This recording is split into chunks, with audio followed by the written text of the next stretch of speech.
बिस्मिल्लाहिर्रहमानिर्रहीम। अस्सलाम वालेकुम। मैं हूं रज़ा मेकन, आप देख रहे हैं IRK न्यूज़। आइए जानते हैं कुछ अहम अपडेट सदीक जान साहब से। मुस्लिम लीग नून और पीपल्स पार्टी की अवामी सतह पर सूरत हाल बहुत गंभीर है।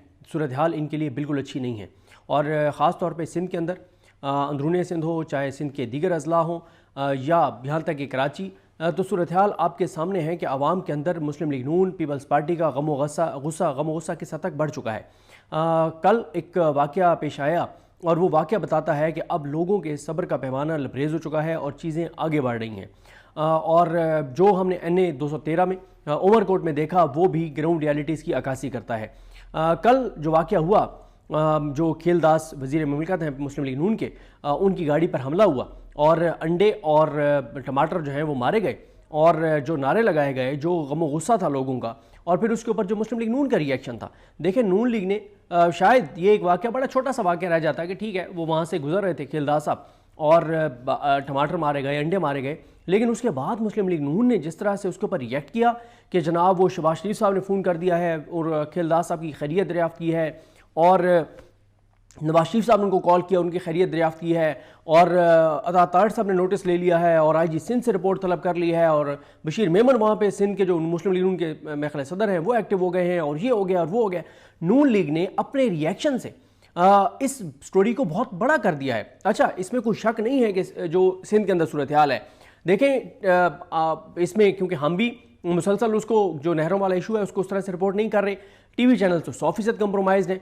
लेकिन अगर मैं सिर्फ आपको आज की बात करूं, सिर्फ आज की बात, तो हमारा एक ग्रुप है, न्यूज़ ग्रुप है ज़ेरे बहस के नाम से, जो बहुत एक्टिव न्यूज़ ग्रुप है। उसमें हमारे दोस्त हैं बड़े ज़बरदस्त, फरहान मिनहाज, और ये क्योंकि सिंध से हैं तो ये आजकल बहुत अच्छा काम करते हैं कि सिंध में जो चीज़ें हो रही होती हैं उसका साथ साथ जो है वो भेजते रहते हैं। सिर्फ मैं आज की बताऊं आपको, जो फरहान मिनहाज साहब ने भेजी हुई हैं, उन्होंने डिग्री का बताया हुआ है कि कारोबार वहाँ पे जो शहर के दाखिली रास्तों पर टायर नजरियातिश करके ट्रैफिक की आमदोरफ्त भी रोक दी गई और किनारों के मामले पे शटर डाउन हड़ताल की जो कॉल है उसके ऊपर किस तरह से अमल दरामद हुआ।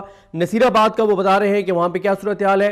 सजावल का उन्होंने बताया कि वहाँ पर क्या सूरत हाल है। मेहराबपुर का उन्होंने बताया क्या सूरत हाल है। नसीराबाद का उन्होंने बताया क्या सूरत हाल है। कंदकोट का उन्होंने बताया है कि वहाँ पे इस वक्त क्या सूरत हाल है। और इसी तरह से उन्होंने नौशहरों फिरोज का उन्होंने बताया है कि वहाँ पे क्या सूरत हाल है। तो बदीन, कोटरी और इसी तरह से बहुत से इलाके हैं सिंध के, लाड़काना, तो ये सारे वो इलाके हैं जहाँ पे वो मुसलसल रिपोर्ट कर रहे हैं हमारे दोस्त फरहान मिनहाज कि वहाँ पर क्या सूरत हाल है और किस तरह से प्रोटेस्ट हो रहा है। देखें, पीपल्स पार्टी की कांपें अब सिर्फ कांपें टांगेंगी नहीं, पता नहीं क्या कुछ होगा, क्योंकि ग्राउंड के ऊपर चीज़ें पीपल्स पार्टी की बहुत ज़्यादा ख़राब हो चुकी हैं। मुस्लिम लीग नून हो, पीपल्स पार्टी हो, और मैं आपको दो पहले वीडियोज़ में कह चुका हूँ कि हमारे दोस्त हैं आबिद अली रानी साहब, उनकी अपनी एक न्यूज़ एजेंसी भी है और बहुत सीनियर जर्नलिस्ट हैं, कोर्ट की रिपोर्टिंग उन्होंने किया है और अभी भी करते हैं, हमारे उस्तादों में से हैं और सिंध से। वो कहते हैं कि आप जाके अगर सिंध में लोगों के सेंटीमेंट्स देखें, क्योंकि पिछले दिनों में जब अभी भी हम मुसलसल जा रहे हैं KPK में जो एक्टिविटीज़ हो रही हैं उनको कवर कर रहे हैं, तो जब हम सबात, पेशावर, दीगर इलाकों में हम जाके एक्टिविटीज़ कवर कर रहे थे और हम आकर बैठे थे और कुछ चीज़ें हम वीडियो में बता रहे होते हैं, कुछ अवामी जज्बात इस तरह के हैं, अवामी गम गुस्सा इस तरह का है कि जो हम अपनी वीडियो में नहीं बता सकते, ग्राउंड रियलिटी है। लोग, मैं आपको बताऊं कि यहाँ से दोस्तों ने कहा कि हमें वहाँ जाके ना KPK में जो हम एक्टिविटीज़ कवर कर रहे हैं लोगों से भी बात करनी चाहिए। मैंने पहले कह दिया, मैंने कहा आप लोगों से बात करेंगे, आप वो वीडियो में नहीं चला सकेंगे। तो खैर, हमारे साथ हमारे दोस्त फैसलाबाद खर साहब गए हुए थे, जब हम सवात गए हैं तो उन्होंने लोगों से जब बात करना शुरू की तो 70% वीडियो जो है वो नहीं लगा सके। क्यों नहीं लगा सके? क्योंकि अवाम का जो गम गुस्सा है, जो वो बात कर रहे हैं, वो बात ग्राउंड पे एग्जिस्ट करती है, लेकिन सच्ची बात यह है कि वो हम नहीं दिखा सकते अपनी वीडियोस में, हम नहीं बता सकते। वो उनका अवाम का वो लबो लहजा जो कि ग्राउंड रियलिटी है, बार बार बता रहा हूं, अवामी नफरत वो ग्राउंड रियलिटी है, लेकिन हम नहीं दिखा सकते अपनी वीडियोस में जिस तरह की लोगों का गुस्सा है। तो उस पर आबिद अली रहीम साहब ने कहा कि तो आप KPK की बात कर रहे हैं, आप लोगों ने एक परसेप्शन बना लिया है कि KPK इमरान खान के साथ है और बड़ी वहां पे PTI की ग्राउंड के ऊपर लोगों के जज्बात हैं उनके साथ। उन्होंने कहा आप सिंध में जाके देखें, आप अंदरूनी सिंध में जाके देखें, आपको लग पता जाए कि लोगों को क्या है। और वो फिर हमने उमरकोट में देख भी लिया कि उमरकोट में जिस तरह से तहरीक इंसाफ के लालचंद मलिक को वोट पड़ा है, सिर्फ इतना नहीं हुआ बल्कि जो हमने उनकी मुहिम देखी है, जिस तरह से उन्होंने मुहिम चलाई है, ऐसे तो यानी केपीके के किसी हल्के में मुहिम नहीं चली होगी। जिस तरह की मुहिम जो है वो वहां पे उमरकोट में जो पीटीआई के और अपोजिशन के जो वहां पे उम्मीदवार थे लालचंद मलिक, उन्होंने चलाई है। आपने वीडियोस देखी। फिर इलेक्शन डे पे पीपल्स पार्टी को किस तरह से करना पड़ा कि तमाम इस इलेक्शन में पीपल्स पार्टी की वफाकी सतह की क़यादत हो, पीपल्स पार्टी की सूबाई हुकूमत हो,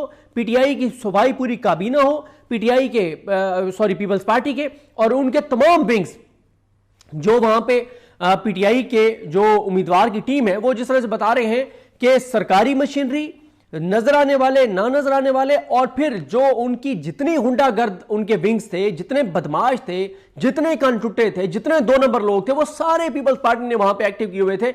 और पीपल्स पार्टी इतना कुछ करने के बावजूद कि पूरी वफाकी हुकूमत का वहां पे जोर था, पूरी सूबाई हुकूमत का वहां पे जोर था, और पूरे वसाइल थे, करोड़ों रुपए थे, बंदूक थी, सब कुछ था, उसके बावजूद पीपल्स पार्टी अगर उमरकोट का इलेक्शन हार गई है और उनको फॉर्म 47 पे आना पड़ा है, तो फिर आपको अंदाजा हो जाना चाहिए कि पीपल्स पार्टी का खेल खत्म हो गया है सिंध के अंदर, पीपल्स पार्टी की सूरत हाल खत्म हो गई है सिंध के अंदर। और वजह क्या है? वजह है जो इन्होंने नहरों के मामले पे सौदेबाजी की है, जो इन्होंने महंगाई की है, जो इन्होंने बेरोजगारी की है। रोज हम सुनते हैं शहबाज शरीफ साहब के बड़े बड़े इश्तिहारात शहबाज शरीफ साहब के कि जी आज मैंने ये कमाल कर दिया, मैंने ये कमाल कर दिया। सिंपल सा क्राइटेरिया है, आप अरबों नहीं खरबों के इश्तिहारात दे दें, हाँ मीडिया को फायदा होगा, अखबारों को फायदा होगा, टीवी चैनल के मालिकान को बहुत फायदा होगा। आपके जो लोग आपके लिए झूठी खबरें दे रहे हैं, झूठे प्रोग्राम कर रहे हैं, इमरान खान के खिलाफ प्रोपेगेंडा, उनको बहुत फायदा हो रहा होगा। लेकिन एक आम आदमी, चाहे वो सिंध में बैठा है, बलोचिस्तान में बैठा है, या पाकिस्तान के किसी भी हिस्से में बैठा है, उसका बिजली का बिल आता है, उसे पता है कि बिजली का बिल कितना आ रहा है। उसको गैस का बिल जहां पे है उसको आता है, या जहां पे गैस दूसरी इस्तेमाल होती है उसको पता है कि गैस की कीमत क्या है। वो आटा, वो सब्जियां, वो दीगर रोजमर्रा के इस्तेमाल की अशिया वो जाके खरीदता है बाजार में, उसको पता है कि महंगाई की एक्चुअल सूरत हाल क्या है। उसके बच्चे स्कूल जाते हैं, उसको पता है स्कूल की फीसों की क्या सूरत हाल है, उसको ट्रांसपोर्टेशन का पता है कि क्या सूरत हाल है, उसको खुदा न खास्ता अगर कोई बीमार है उसे पता है कि अद्वियात की कीमतें क्या हैं। खुदा न खास्ता अल्लाह ताला किसी को ना लेके जाए, अल्लाह ताला सबको अपनी ईमान में रखे, लेकिन जब कोई हॉस्पिटल जाता है तो उसे पता है कि अस्पतालों के अंदर क्या सूरत हाल है। तो आप खरबों रुपए लगा दें, अवाम को पता है, क्योंकि उनका ब्रांड हर घर का इन 4-5 चीजों के साथ एक्सपोजर होता है, और डेली होते हैं इन तमाम 4-5 चीजों के साथ कि उसने बाजार भी जाना है, सरकारी महकमे में काम पड़ गया उधर भी जाना है, खुदा न खास्ता किसी के घर में कोई इशू हो गया, डकैती हो गई है, कोई मामला है, उसने थाने कचहरी में भी जाना है, उसको सब चीजों का पता है कि अदालतों से लेके, थानों से लेके, सरकारी दफातर से लेके बाजारों तक ग्राउंड रियलिटी क्या है। तो आप जितना मर्जी झूठ बोल रहे हैं, लेकिन ग्राउंड के ऊपर चीजें लोगों को पता है। तो जिस तरह से मैंने आपको अर्ज किया कि फिर आप देखेंगे वो असदुल्ला खान साहब ने वो वीडियो चलाई अपने व्लॉग में कि प्रिजाइडिंग ऑफिसर बता रहा है कि फॉर्म 45 इस पर दिए ही नहीं है, कि बात ही खत्म फॉर्म 45। एक इलेक्शन हुआ, मुझे वहां से एक ब्यूरोक्रेट ने बताया, पंजाब के एक इलेक्शन, ये अभी जब जिमनी इलेक्शन हुए, उसने मुझे बताया कि जनाब रात को ही फॉर्म 45 तैयार हो गए थे, वो प्रिजाइडिंग ऑफिसर्स कुछ को दे दिए गए थे, रात को बना दिए गए थे। यानी अभी वोट कास्ट होने शुरू नहीं हुए, अगले दिन इलेक्शन शुरू नहीं हुआ, लेकिन रात को ही फॉर्म 45 तैयार करके दे दिया कि आपने तमाम जो वहां पे उम्मीदवार है उनके लोगों को ये फॉर्म 45 देना है। उसके ऊपर रात को ही लिख दिए कि मुस्लिम लीग नून के उम्मीदवार के इस पोलिंग स्टेशन पे इतने वोट, पीटीआई वाले के इतने वोट, फलाने के इतने वोट, फलाने के इतने वोट, और रात को ही एक फॉर्म 45 जो है वो तैयार करके और पोलिंग स्टेशनों पे जो प्रिजाइडिंग ऑफिसर्स उनको दे दिए। यानी अब पीटीआई वाले फॉर्म 45 को भी ना कह सकेंगे हम फॉर्म 45 के एमएनए, क्योंकि फॉर्म 45 उनके पास ओरिजिनल हो गई नहीं। तो ये हालात है। लेकिन पीपल्स पार्टी जो है, अवाम चाहे वो सिंध में हो, कहीं भी हो, अवाम बाशऊर हो चुकी है। अवाम को पता है कि जरदारी ने सिंध के हकूक का सौदा कर दिया है, जरदारी ने नहरों की मंजूरी दी है, जरदारी के ट्विटर अकाउंट पे वो चीजें मौजूद हैं और मिनट्स मौजूद हैं। हमारे कितने जर्नलिस्ट हैं जो उन्होंने वो मिनट्स दिखाए हैं, लगाए हैं अपनी वीडियोस में। तो नाज़रीन, ये थी आज की अहम अपडेट जो आपने जानी सदीक जान की ज़बानी। इसी के साथ अपने मेज़बान रज़ा मेकन को इजाज़त दीजिए। अल्लाह हाफिज़। पाकिस्तान जिंदाबाद।